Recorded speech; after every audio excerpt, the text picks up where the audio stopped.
Hello and welcome to Wednesday's edition of Cracking the Cryptic, where a couple of weeks ago I did a puzzle by yttrio, and I can't remember exactly what it was called. It was called something like Japanese Sum Whisper Loop, and I described it as being a miracle puzzle because there were so few clues given. And this is the sequel, and it's called Japanese Sum Dutch Loop. And yeah, it's a similar idea. You can see these clues outside the grid. These are like a bit like nonogram clues, if you've ever seen the logic problem nonogram. And we're going to have to build a loop in the grid. And I'll read the rules in a moment or two's time. But I absolutely love the idea of these. You can see yttrio's sort of made it a quest, I think, to include almost no digits. There's a 3 there, a 2 there, and a 0 there. And as far as I can see, that's all. And somehow that is going to not only specify a loop in the grid, but also where all the numbers go. It's fantastic, isn't it? It really is. This has got absolutely loads of love over on Logic Masters Germany. I think 3 stars out of 5 for difficulty, so hopefully not too brutal. If you want brutal, have a look at Horseshoes from yesterday. that was amazing by Cactus Love. Anyway, I'll read the rules of this in a moment or two's time. Let me update you on a few things that are going on in and around the channel. Firstly, there was a bonus video this morning. Mark solved this year's GCHQ Christmas puzzles. Each year, GCHQ, which is the sort of UK security services, releases a load of Christmas, like, I don't know how you describe it. Quiz is the wrong word, but they're like little logic puzzles. There's normally about 7 of them, and then you have to do a meta. Anyway, every year we try and do it and release a video on the day. So that went live this morning. Do check it out. You should definitely have a look at the puzzles. They're very approachable. Bit of lateral thinking involved, but a lot of good fun. So anyway, there's a bonus video on the channel in that regard. Now, yesterday there was a bonus video, but it went out mid-afternoon, and that was the completion of the blueprints day that Mark and I commenced when we streamed on Monday. So if you want to know what happened, I mean, actually I've been astonished. We were pretty close, to be honest, to stopping the blueprint series because we really weren't sure people were enjoying it very much. But the feedback on the video yesterday seems a lot better, and I think it's quite clear you'd like us to continue at least for a little while, so we shall endeavour to do that. Now, I will say that if we do stream in the coming days, it's most likely to be Sunday rather than Monday. I need to double check that day with Mark though. So if you want, make sure you've hit the bell icon, because when I schedule the stream, you'll get an alert. What else can I tell you about? Oh, and then the day before that, we had another bonus video, which is one of my favourite videos I've ever done on the channel. I solved a cryptic crossword with none other than Peter Svidler, one of the world's greatest chess players. And what a thrill that was. It was a thrill for me. I think Peter did enjoy it too. I mean, doing a cryptic crossword in your second language and being that accomplished at it, I mean, it's not surprising. He's one of the great geniuses on planet Earth. So anyway, that went live on Monday. Oh, and over on Patreon, we have got our monthly competition up and running. The Wind in the Willows. Everything's in the wrong place. Look at this. It's not a jigsaw falling into place. Actually, I do like that. That's Radiohead, isn't it?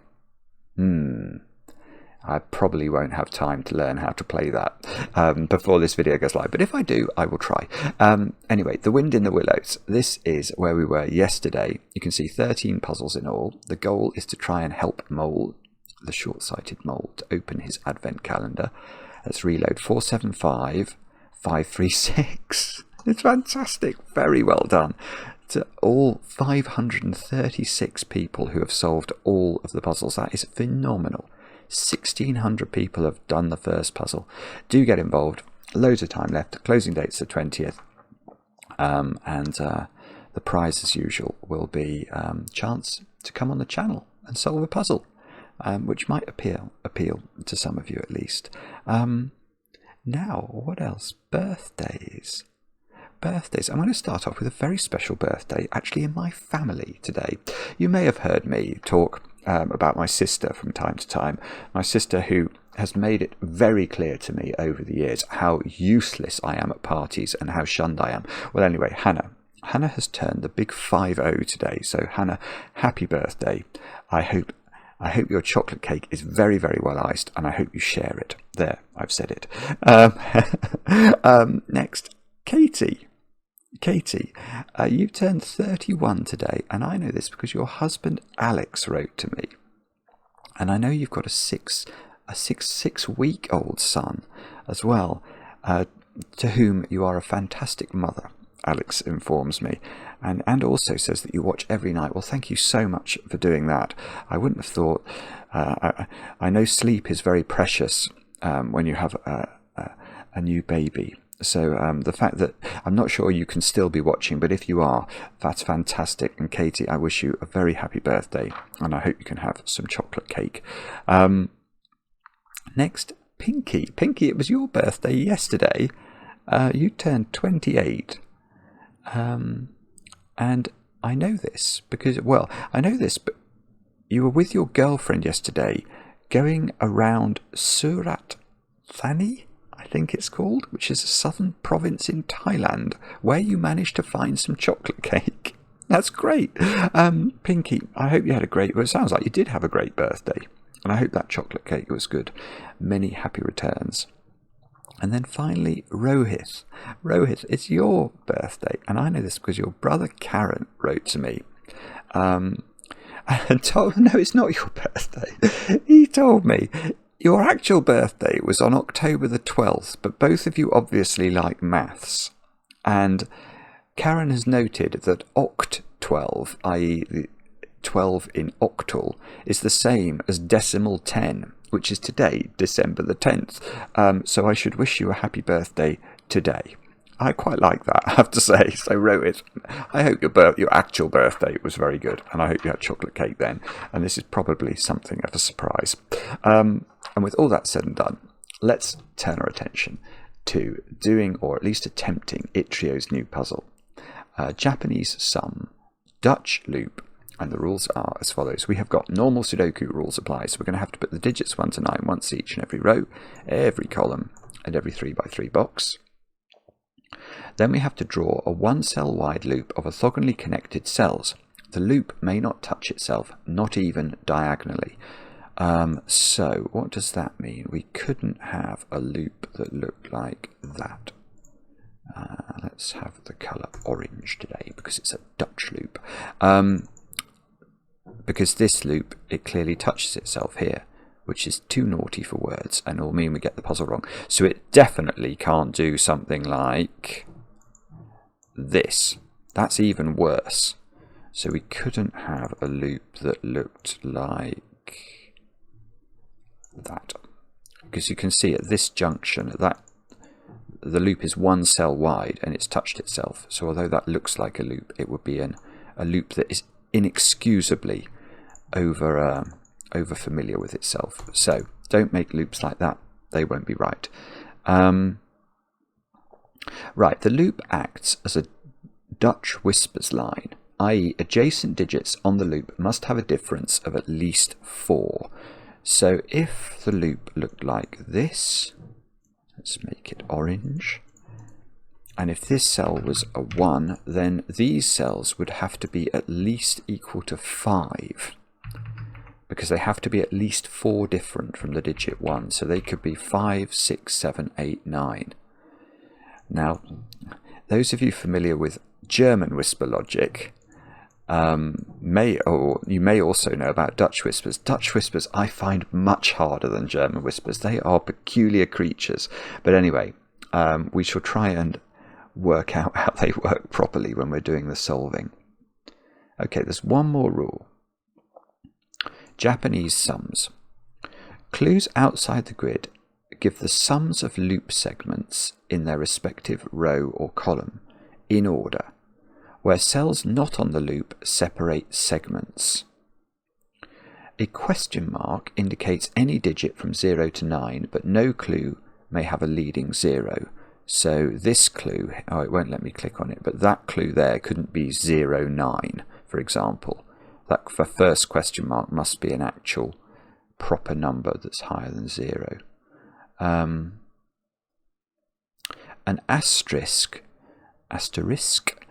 denotes any arbitrary number of Japanese sum clues. This could be 0, 1 or multiple. Now this is the hardest part about Japanese sum clues. These stars are effectively, they're so useless, because this might mean there's sort of several segments of loop, or it might mean there's no segments of loop. You simply don't know. So stars are very misleading, and I try and avoid them at all costs. Anyway, they are all the rules. Do have a go. The way to play is to click the link under the video as usual, but now I get to play. Let's get cracking. I mean, for that reason, because I think stars are a bit of a red herring. Although this clue, question mark 3, looks like it might be very interesting, like say that first digit was a 3, 33 segment somewhere in this column would be really powerful. But because the star might be nothing and this star might be nothing, you can't really extrapolate anything. The star might refer to no segments or several segments. We just don't know.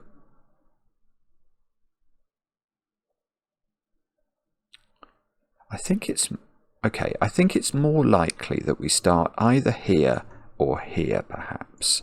This has got 3 clues in it. The first clue of which is at least a 20 sum. Now, in Dutch Whispers land, what is the maximum value of a 3-cell segment? And I asked that question, I don't mean to be facetious at all, but I don't think it's actually that straightforward a question, is it? Because let's pop the digit 9 on. Now, 9 is a very big digit, so if we're trying to get to a big number, it seems sensible we try and put 9 on. What's the next digit then? Well, it's got to be at least 4 different from 9, so it could be 1, 2, 3, 4, or 5. And the thing is, if it's 5, I don't think that's very useful, because although 5 is the biggest of those digits, this digit now can only be 1, because it needs to be a digit that's 5 different, or sorry, at least 4 different from 5, and the digit 9 is gone, so this would have to be a 1, and the sum of this would be 15. Whereas, if that is a 4, this could be an 8, and that does add to 21. 4 and 8 are 4 apart, 9 and 4 are 5 apart, so they're fine. So this could be a 3-cell segment.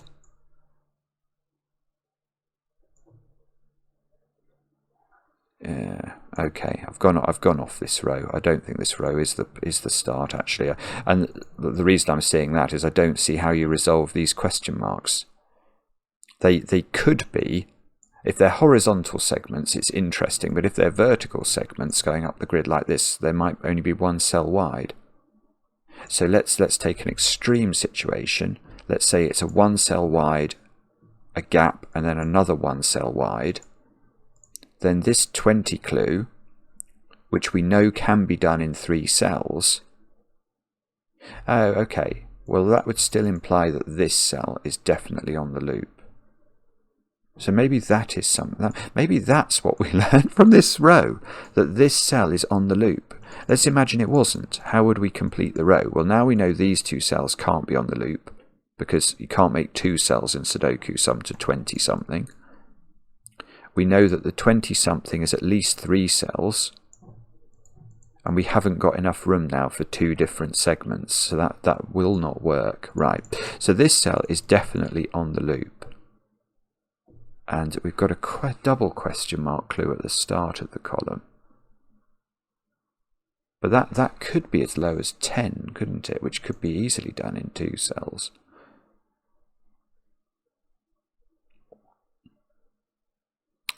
No. Okay, let's go back to row 1 then. When I say go back to it, I mean look at it for the first time.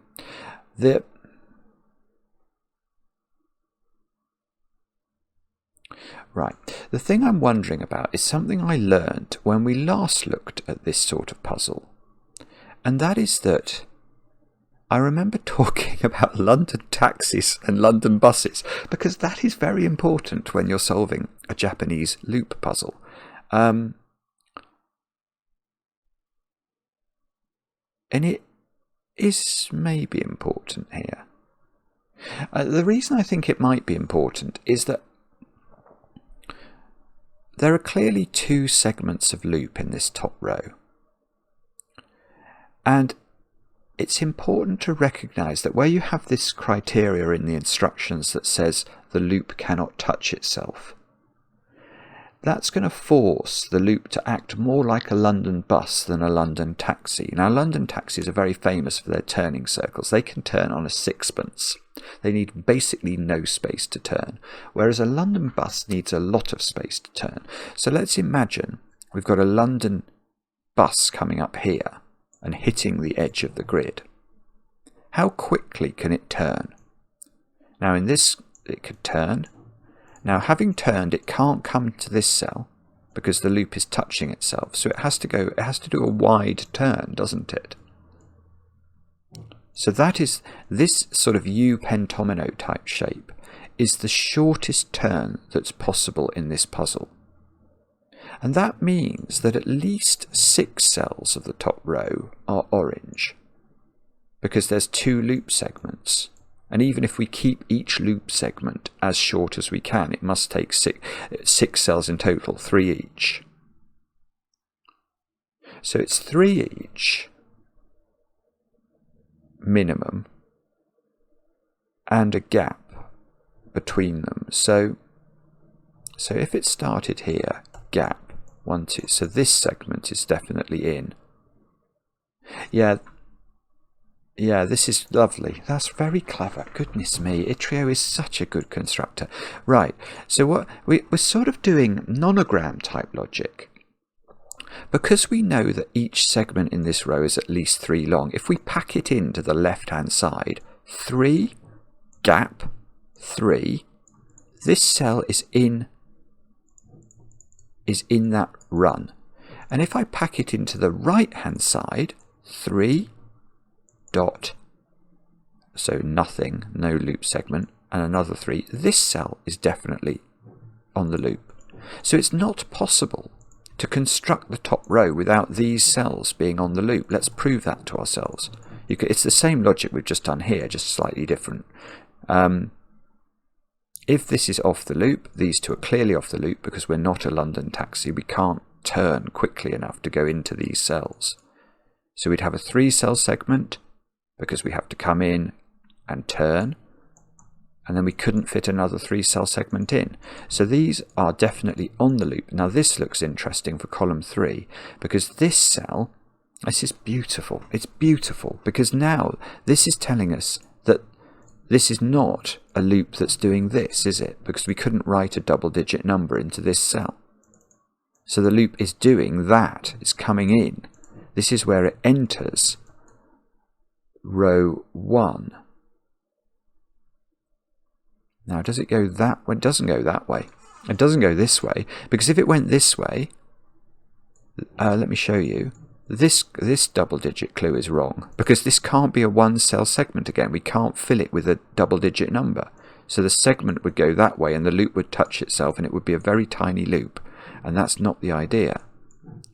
So the loop must turn, it must turn that way. We know it's going to form at least a U pentomino, and that's done it. That's done it. Because it can't bump into this. We couldn't fit 2 segments in. So the loop is doing this.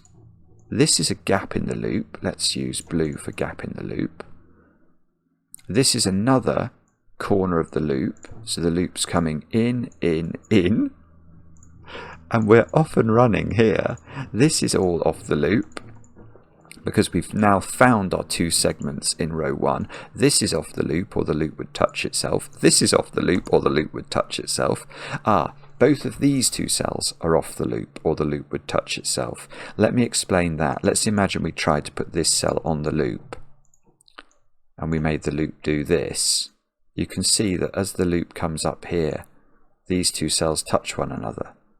And even if this was not quite so claustrophobic, even if we were looking at this cell, and we try to do maybe that, you can see that these two cells, this one and this one, they would touch at the vertex because the loop is one cell wide, and that's not allowed.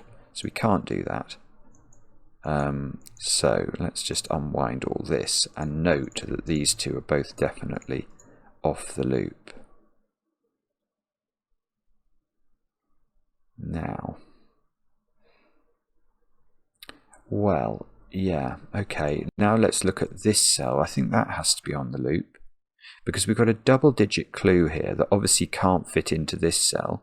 We can't have a segment here that's separate from this one, that is capable of being a double-digit number, can we? So this cell here corresponds to this double-digit clue, so the loop must turn there. This is definitely orange. This is now not orange, or the loop's touching itself again, so that's blue. I don't know whether this comes to the whole edge or not, and we can ignore the star. Ignore the stars at all costs. They will not help us.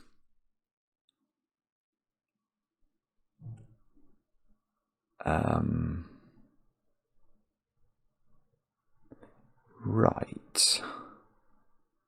Wow. Okay, well that was very exciting, but it's not. I don't know what to do. Oh, I see. I must come down that column. Sorry, that's totally obvious, isn't it? So we've done quite a bit of column 9 now. I don't know whether this turns or not. And the star is not going to help me. Can that be 3 cells to be a single digit clue? Well, actually, I know it can be.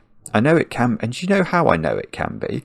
Because I've got that in row 1, and that's meant to be a single digit clue.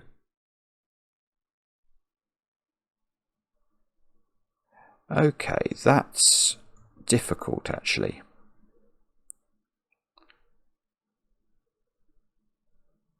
That is difficult. Yeah. Okay, let's talk a bit. I don't know many secrets about Dutch whispers lines. I do know secrets about German whispers lines. So German whispers lines are loops or lines where the digits have adjacent digits have a difference of 5. On a Dutch whispers line, adjacent digits have a difference of 4, and that totally changes the logic. Because in a German whispers line, you can't put 5 on the line at all. Whereas on a Dutch whispers line, you very much can. Because 1 and 9 can be a neighbour of a 5. And this totally throws, it makes the logic completely pickled, basically. Because whereas on German whispers, you know that the polarity of the digits, because 5 can't be on the loop, the polarity will oscillate. On a Dutch whispered line, you know no such thing. So let's say this was a low digit. Let's just say that was 1, 2, 3, or 4. And this was a high digit. Let's say it. So I'm ignoring 5s at the moment. That's fine. And you might say, well, this definitely has to be low and this definitely has to be high. The problem is that if 5 is on the line, you can have this situation. And now look at these 2 digits. They are on the same bishop's colour, and yet they have different polarity. One of them is high, one of them is low, and that cannot happen on a German whispers line. So we're not going to be able to use that same trick that we used in that earlier puzzle to propagate low and high digits along this loop. Having said that, I do think this segment is still difficult.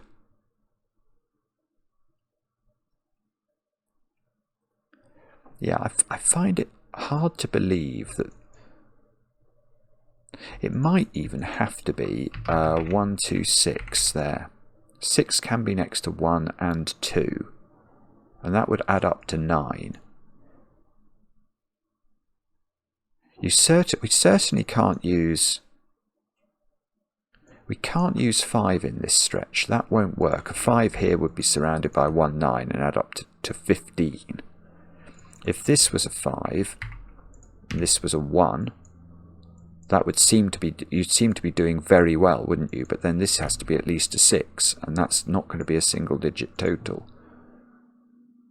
Yeah, there's no way this can be higher than 5. If this is 6, yeah, sure, that can be low, but again, this is going to be at least 5 again, and you're going to break it. So these two have to be as low as we can make them, and this digit has to accommodate the fact that it must be at least 4 different from these tiny digits. So this is 1, 2, 6, adding up to 9, just fulfilling the fact that this is a single digit total. So I get a digit here. That's my first digit in the puzzle. Now, okay, all right, so that digit, that's under some pressure because this is part of a double digit clue. So that if that's a 2, that could be an 8, but otherwise this has to be a 9. Oh, and then we're going to get a double digit clue so I was wondering if I could prove this was on the loop, but I don't think I can. I think we could easily, I mean, if that was a 3, for example, we're already there and we'd have completed this clue.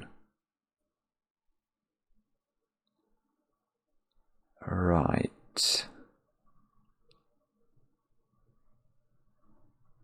I do sort of see, though, that this is really clever. Okay, so I think what I've done here is generic. What I've done is proved that if you have 3 consecutive digits on a Dutch loop that are all in the same row, column, or box of the Sudoku, the only way of making those add up to a single digit number is if they are a 6 surrounded by a 1 and a 2. Now, what would happen then if this was orange? Well, we could achieve this single digit total if this was a 6, but then it would have to be like this, and this digit's not correct. To put it a different way, what is this digit? It's definitely not 1 or 2, is it? So it's, I mean, if we were to goodliff it, it would be 3, 4, 5, 7, 8, or 9. So if this was orange as well, there is clearly no way. Once you put this digit in, even if it doesn't really matter what you make it, you can't. There's just no conceivable way you can keep this down to a single digit total. So this is telling us that the loop bends here and then it's going to bump into itself. So that closes the loop in row, whoopsie, whoopsie, whoopsie, in row 2. These are all off the loop now. And okay, and now this is under much less pressure, isn't it? Because this is only 2 digits now that have to stay into a single digit total. And now I don't know what to do again.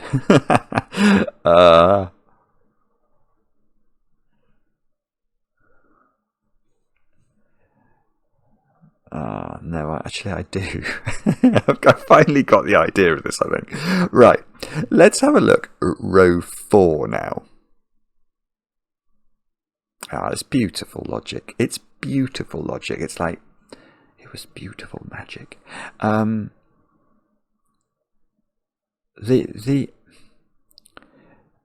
Yeah, what I'm interested in is this middle question mark clue.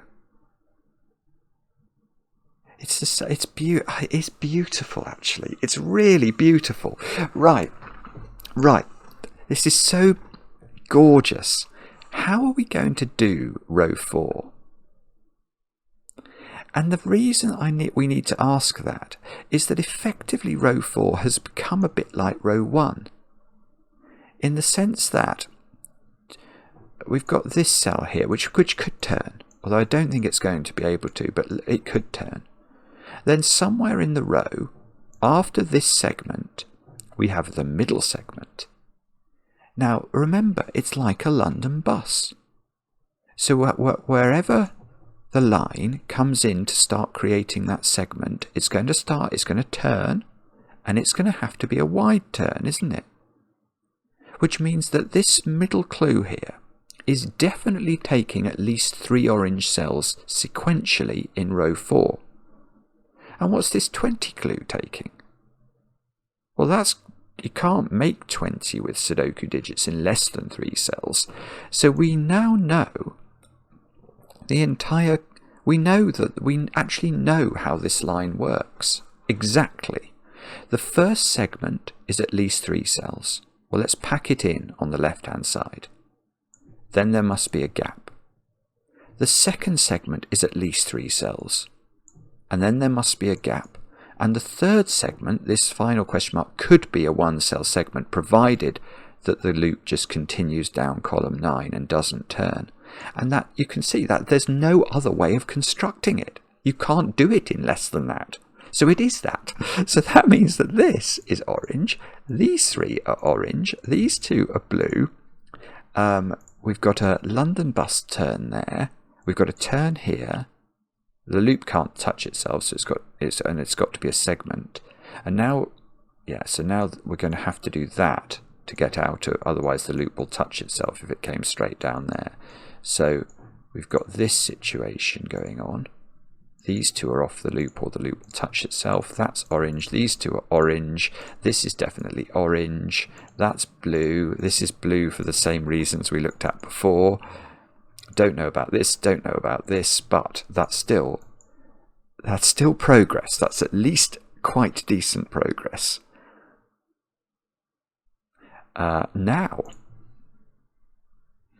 haven't I worked this out already?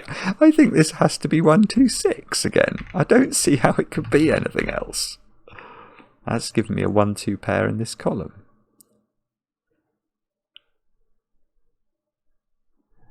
Oh, bobbins, yeah. So this star clue, as usual, does nothing.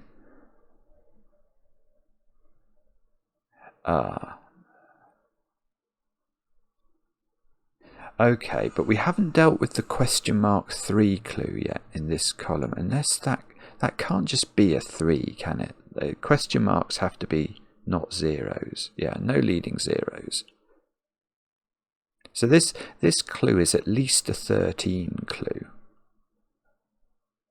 Yeah, okay, so that means this cell is definitely a loop cell, because if it wasn't, the loop could only take this cell or this cell, and one of those would have to somehow equal 13, which isn't going to work.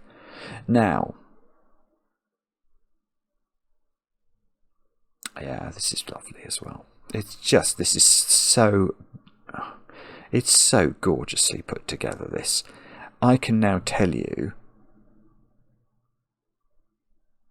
I don't know which way this goes, but I know it does that. I'm not sure which way it goes yet. I might be able to work that out. No, I can.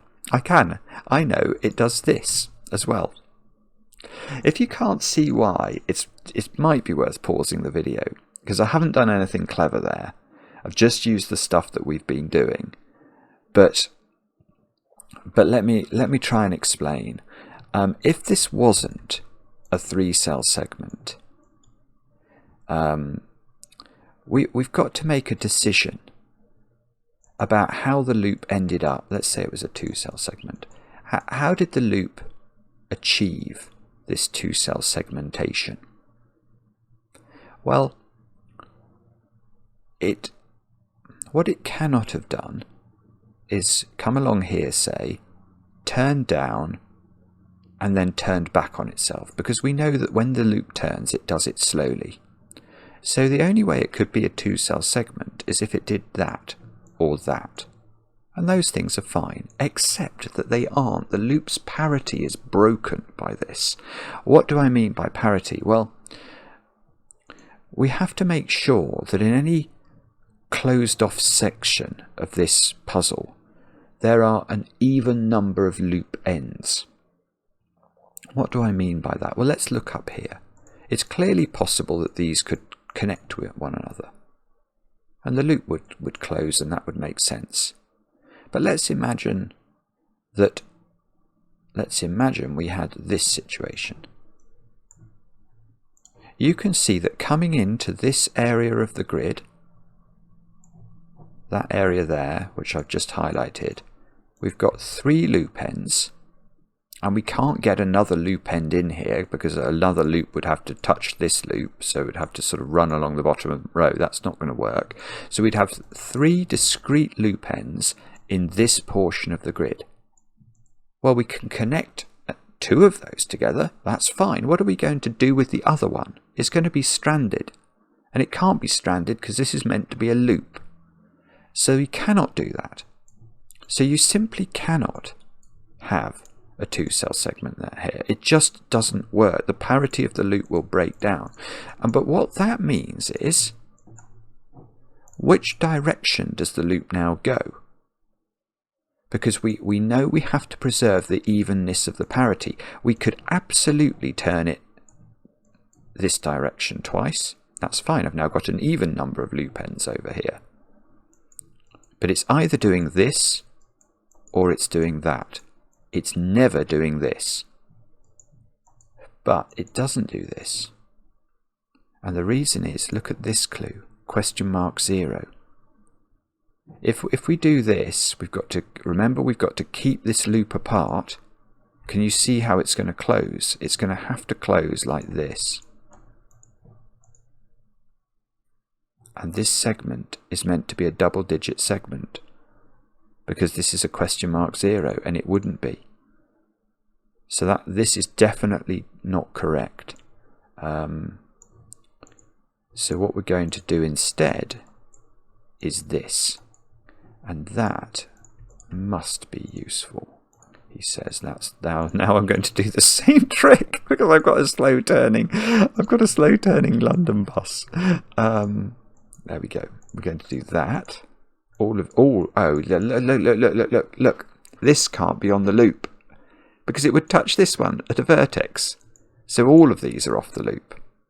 And if all of those are off the loop, that has to turn. And that closes the loop up here. It's just fantastic. Now I can bluify all of these. They're not on the loop anymore. No, I can't bluify. Well, actually, no, I can. Look, if this was on the loop would have closed at the top of the grid. I'd have 2 loops, and I'm not required to have 2 loops. I'm only having 1.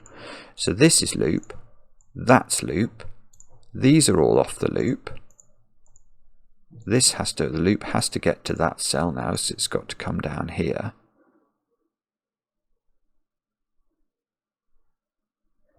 And I've got no idea what it does now. But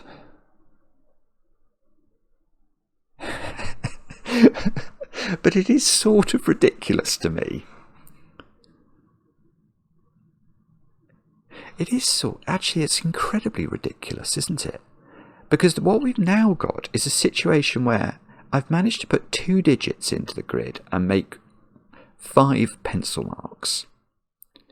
I know I've got this segment ends in a 0. This segment begins with a 2. And that segment ends in a 3.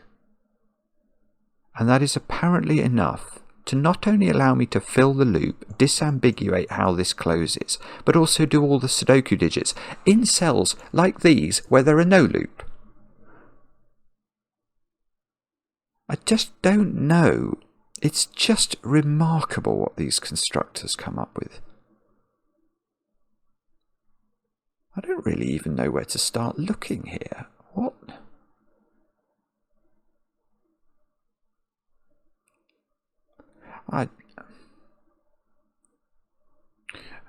Okay, I do know things like that is only a 1-digit number. So I know there's no 9 in that segment. I know that has to get quite large, so it's probably...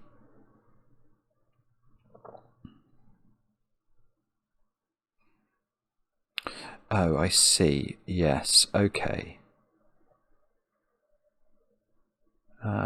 No, I actually do see. This segment is doable, I think. I'm going to claim that this segment here must have 9 and 8 in it. Because if it didn't, then its two maximum digits would be 9 and 7. Now 9 and 7 add up to 16, so it's a great start in terms of getting up to a number like 20. However, 9 and 7 could not be adjacent because they're not 4 apart, so 9 and 7 would be separated, and the middle digit here would have to be 4 different from 7, which means it's at most a 3. And 9 plus 7 plus 3 is 19. It is not 20. So there's no way you can do it with only 9 and 7. You have to do it with 9 and 8. Now these now add up to 17. So this has to be... Yeah, see, that works, but we still don't actually... We can't actually do it. Because this could be a 3. 3 is sufficiently different from 8 and 9, but 4 is sufficiently different from 8 and 9. It's not like German whispers again, because a 4 normally in German whispers can only go next to 9, but 4 in Dutch whispers can go next to 8 and 9. So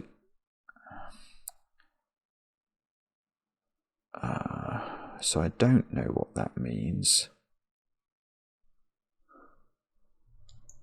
Yeah, and it looks like the polarity of the loop is being maintained here, because these are high digits and they're on the same bishop's colour. So imagine that there was no 5 jiggery pokery going on here. These could both be quite low digits, that could be a high digit, and that would make sense, wouldn't it?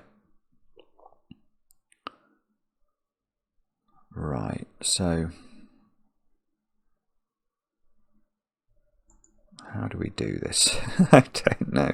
That doesn't have to be 20. That just has to be bigger than 10.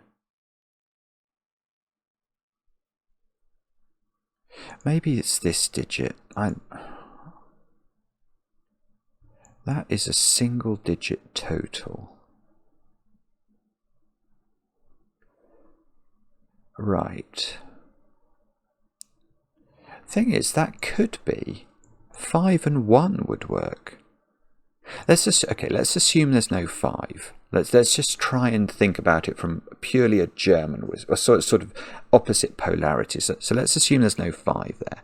If there's no 5, it can't involve a 6, because we can't put 6 there, and a 6 there would require this to be a 1 or a 2. So it doesn't have a 6 on it. Now, it could have a 7, provided that the 7 was next. No, it could have a 7 if the 7 was here. That's okay, isn't it? Because this could be a 1 or a 2. And that would be sufficient to keep it low enough. Now, if it's got 8 on it, yeah, the 8 could go here, and this could be a 1. And it can't have 9 on it at all. But it could have 5. It could be a 5-1 pair as well. And if it was 5-1, the 5 would go here, because this couldn't be 1. So 5, 7, or 8. Now, if this was 3, this would have to be at least 7, wouldn't it, to be sufficiently different? So 3 is not going to work here, and it can't be 1 or 2. So I think this is... Oh, I see what he's done, I think. Right. Can you see what he's done? It's just superb. It's superb, because now what's happened here is that I've got a 1 or a 2 in this position. Let me just show you. In this, where this purple is, I've got a 1 or a 2 here. Now look, these are not on the same bishop's colour. These are on a different bishop's colour. So if we were oscillating up and down, if this was sort of big digits, 7, 8, 9, and this was a low digit, 1, 2, 3, 4, then it's broken, isn't it? Because 1, 2, 3, 4 is not sufficiently different from 1 or 2. The polarity around the loop has changed between this cell and this cell. And how do we change polarity along a Dutch whispers loop? We have to have this 1, 5, 9 arrangement. So 1, 5, 9, or 9, 5, 1. That causes the 1 and the 9 to be on the same bishop's colour, yet obviously 1 and 9 are very different numbers from a high-low perspective. Well, okay, where are we putting the 5 and the 9 that must exist to cause this change of polarity? Well, they're going to have to be there. I'm not going to claim I know the order. I do know that's an 8 though. That means that's a 2. That's very useful. That means that's a 2. Because this one has to get to double digits, so that's a 1. Now, so I probably do know which way round this goes. Oh, that's a 2. That's a 1. That's a 2. Yeah, I know. I do know, but only because these 1s and 2s got resolved, because that 2 can't be next to a 5. 2 and 5 are too close. So that's 9, that's 5. The polarity shifts here between the 1 and the 9. This digit is no longer a 5. It's not an 8. 2 plus 8 is 10. It's a 7. It isn't. I mean, it's just. I'm almost lost for words.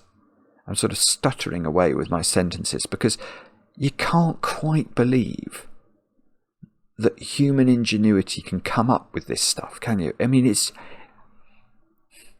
clever enough to populate these clues such that you can build the loop with all those London bus steps, but to do it so that actual numbers start getting filled in, I just find it amazing. Now, this digit, I can do it. It must be 3. The only digits that can go next to 7 on Dutch Whispers that are sufficiently different are 1s, 2s and 3s. Well, we see, so this has got to be 3. This digit is now 8 or 9. I managed to press, what did I press there? I and O on my keyboard. That's not recommended. And then this digit, see if that's 9. This, oh no, it can't be 5 actually.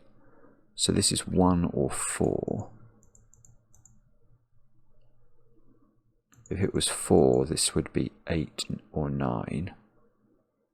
And if it's 1, this could be 5. So it's 5, 6, 7, 8. Not 7. 5, 6, 8, 9, I think. Although 5 actually isn't going to work. In fact, 6 isn't going to work. This digit's important. Because of this cell. This cell sees 1, 2, 8 and 9. Now if this was 5, because this can't be 9, this would have to be 1, so it would go 1, 5, 9 here. That doesn't work, so this is not 5. If it's 6, this has to be a 1, 2 pair. That doesn't work. So this is now an 8, 9 pair, and this digit is a 3 or a 4. Or a 5. Be careful, Simon. No, 5 doesn't work because 9, 5, 1 would be how it had to go. So this is 3 or 4. And now in this row, what's going on? Because I feel like we've populated it broadly. We haven't filled in 5s and 7s in the row. So this is a 5, 7 pair. Now this being 3 or 4, oh, that's going to be crucial for this digit. We need a digit that's sufficiently different from 3 or 4. It's got to be 7, doesn't it?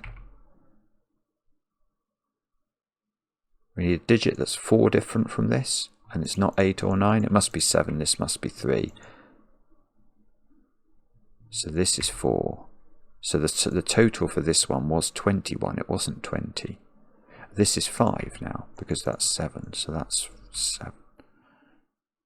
This digit is 2. It can't be 1 or 3. This digit is, that could be 6, actually. 6, 8 or 9. Bobbins. Okay, well, I still think this is a triumph to have got this far. Okay. Now what do we do? 7 is in one of those two cells. That's really important, look. So by Sudoku, that is, I know it's outrageous to do Sudoku in Sudoku puzzles, and I do try and sort of avoid it at all costs, but look, 7 is now in one of these cells. Well, 7 and 8 are very close together. They're not 4 apart, are they? So that's got to be 7. This digit now is 1, 2 or 3. We've already learned that, so it's 1 or 3 now. This digit is also 1 or 3. So this is a 1-3 pair. And probably that means something important.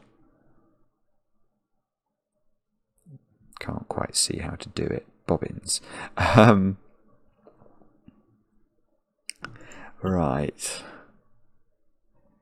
So what do you think? Okay, 6 is in one of those cells. So this is a 6 by Sudoku. This is an 8, 9, isn't it? So in this box I haven't put... Oh, where's 5? I can just write it in. And this digit is 1 or 4. Can't write that in. I've got a 1-4 pair. 5 is in one of 2 cells in box 1. Now, 7 is in one of 2 cells here, probably here, I would guess. This digit is,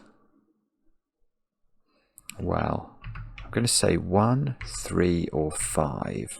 It could be 5 if this is 9. We can't rule... Oh, hang on, no, that is 9. Sorry, it sees this 8, which I hadn't noticed. So row 4 is finished. This digit? Well, it's got to be 8 or 9, actually, to be sufficiently different from 2. And this digit, it can't be 5, so that digit is 3 or 4. It can't be 1 or 2 and needs to be sufficiently different from 8 or 9. And then this digit is also... Oh, no, it's not. It's... Oh, no, that one could be 7. 7, 8, 9, I think. Oh, that's a shame. Okay, so we can't quite do that. I mean, how does this solve from here even? I mean, I know we have made some deductions. 6 in column 5 is relatively restricted. But we are very, very far away from really knowing what's going on at all. There's a 2 in one of those cells by Sudoku. This row, we haven't put the digits 1, 3 and 4 in, so that is a 3 or a 4, because it can't be a 1.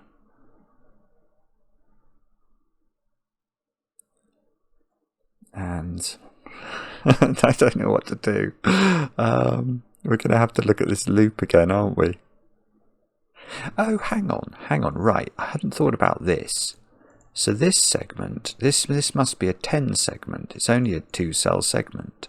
It's got to add up to a number ending in 0. So that's a 1, 2, or a 3. I mean, that's not very restricted, actually. And then this digit could be 5, I think. So 5, 7, or 8. If it was 5, this would be... Oh, no, it can't be 5. Because this would be 1 and this would be 9, and the 9 would clash. So it's not 5. So that is 7 or 8. So this digit is low and is 1, 2, 3, or 4, I suppose.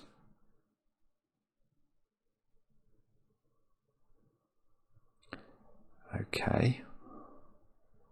And that digit is high then, but could perhaps be... No, it can't be 5 by Sudoku. So it is 6, 7, 8, or 9. Is there some way of ruling out anything from that? I don't think so. Then that can be low, but could be 5. And that could be just about anything. Wow! You are kidding. So where's the pinch point here? This is a double-digit number. This is a single-digit number. That's a double-digit number. Oh, it might be this one. I hadn't thought about that. This one... Right, okay, these 2 digits are... We can't get to 23. No, we can't. You obviously can't get to 23, you silly man. The only way of making 3 Sudoku digits add up to 23 is if they're 6, 8 and 9, very specifically. And that's definitely not an option here. There are no 9s and no 6s, so it's not 23. It must be 13. Now, so either this is a 7 with a 2... Oh, 4 wouldn't work. Hang on.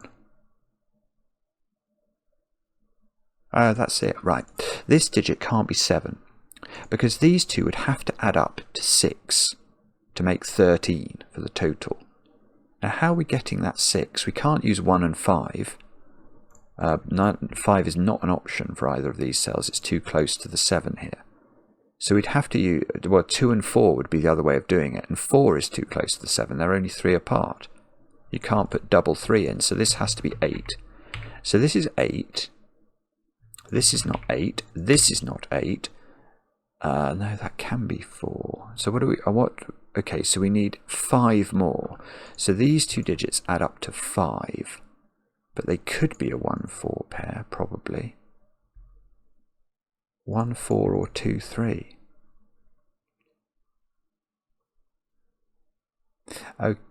Okay, but this is still good. This being 8 is still very nice for us, because now we've got an 8 locked into these cells, look. And now if we study our pencil marking, I've now got the digits 2, 7 and 8 into these cells. So we can replace our pencil marks with 2, 7 and 8, and we can start to tick them off. We're probably going to get chocolate teapotted, but that's fine. We do get chocolate teapotted. But 2, 7, 8 means this is 9. It means this is 8, which means that I've got a 5-9 pair now in this box. I've got a 1-3 pair here, so these two digits are, is it 4, 6?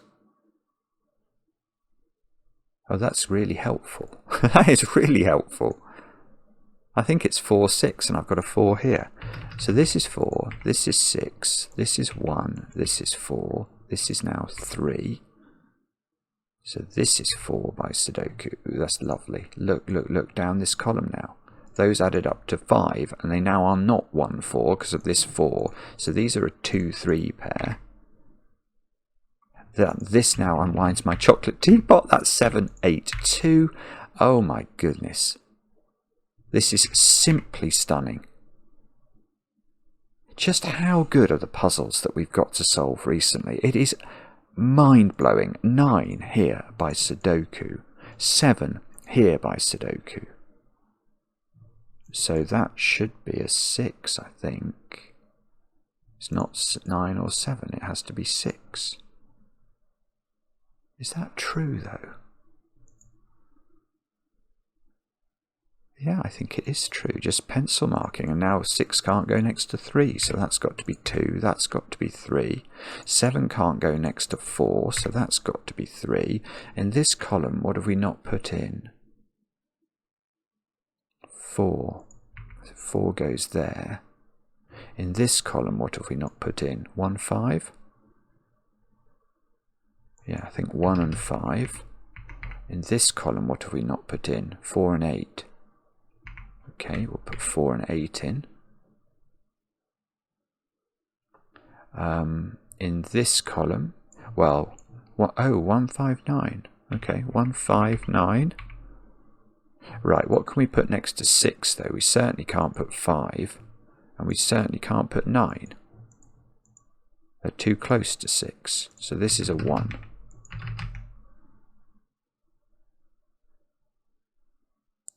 Now, this is not 9 anymore because of this digit. And I don't know what this means, but it's very exciting. 1, 6. Okay. What's that digit? That's a 5.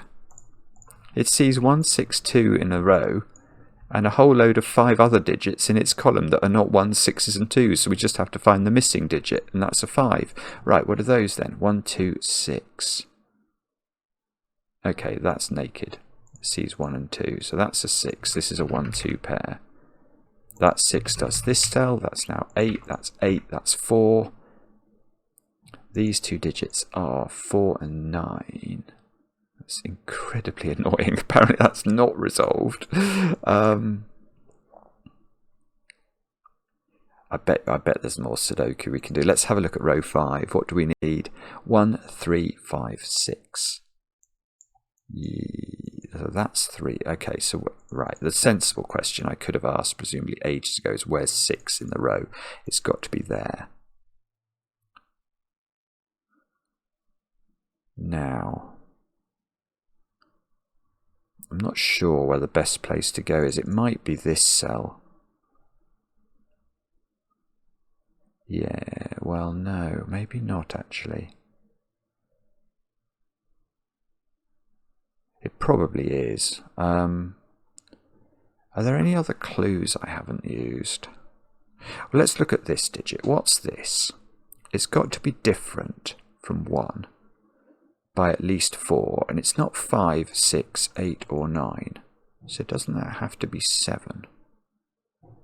I feel like it has to be 7. I can't think what else it could be, so that's now a 7. So 7 has to go next to 1, 2 or 3. So it's either going to be a 3 here or a 1 or a 3 here. I don't know. Okay, let's try Sudoku on 7s. I can write 7 into this box. So now I've got basically, I need 4, 8, 9 to complete this column. So let's just pop that in. 4, 8, 9. I know there's an 8 in one of these two cells. Doesn't seem to help me.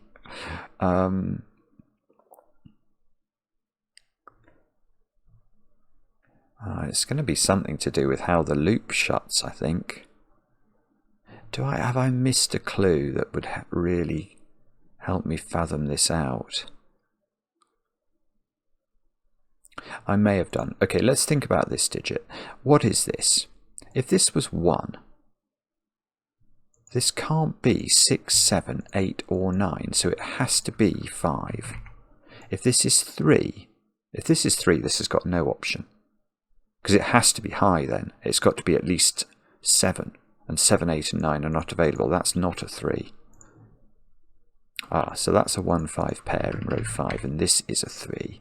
Now, oh, no, that doesn't do it. So in this column I need 2, 5, 8, 9. 2, 5, 8, 9. Sorry about this. I'm actually going to just pencil mark that and try and work out what's what. So I want to get rid of 8 from this cell and 2 from this one. Right. Oh, right. This can't be where the loop goes next. It's not different enough from 7, so the loop must go up. That's our first loop cell in quite a while. And this digit is a 1 or a 3. And it would be really rather nice to know which. And this digit I've got 5 in. Oh, that was if this was a 1. What if this is a 5? If this is a 5, this is a 1. Oh. Oh, no, that's weird. Right, so this is a 1, 5 pair, and that's a 1, 5 pair. So there's sort of a deadly pattern of 1s and 5s. Right, so that's going to get... Okay, this is now a 3.